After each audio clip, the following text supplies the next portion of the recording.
విజయనగరం జిల్లాలో నెలకొన్న జిందాల్ భూ వివాదం ఏపీలో చర్చనీయాంశమైంది. జిందాల్ భూముల్లో ఎంఎస్ఎంఈ పార్కును ఏర్పాటు చేస్తున్నారని జోరుగా ప్రచారం సాగడంతో రైతుల్లో ఆందోళన నెలకొంది. పలు చోట్ల రైతులు ఆందోళన కూడా వ్యక్తం చేశారు. కలెక్టర్ వరుస మీటింగ్లు ఎంఎస్ఎంఈ పార్క్ ఏర్పాటుకేనని ఆగ్రహం వ్యక్తం చేశారు. విపక్షాలు సైతం ప్రభుత్వ తీరుపై ఆగ్రహం వ్యక్తం చేశాయి. అయితే జిందాల్ భూముల్లో ఎంఎస్ఎంఈ పార్క్ ఏర్పాటుపై ఫుల్ క్లారిటీ ఇచ్చారు మంత్రి కొండపల్లి శ్రీనివాస్. ఎంఎస్ఎంఈ పార్కులపై ఎలాంటి చర్చ లేదన్నారు. రైతులు ఎలాంటి ఆందోళన చెందవద్దన్నారు.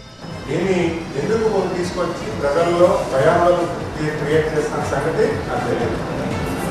అసలు ఎంఎస్ఎంఈ పార్క్ అనేది ఇంకా అక్కడ ఏమీ లేదు. ఇప్పుడు దానికి వాటర్ వెళ్తుందా లేదనేది గవర్నమెంట్లో డిస్కషన్ లేదు. అదే విషయాన్ని నిన్న తాటిపూర్లో కూడా చెప్పడం జరిగింది. మా దగ్గర ప్రస్తావన లేదు, ఎక్కడా ప్రస్తావన లేదు. ప్రతిపాదన కూడా ఇప్పుడు లేదు. అసలు గత గవర్నమెంట్లో వచ్చినటువంటి జీవోలు బేస్ చేసుకొని రైతాంగాన్ని భయాందోళన క్రియేట్ చేసిన అవసరం లేదు.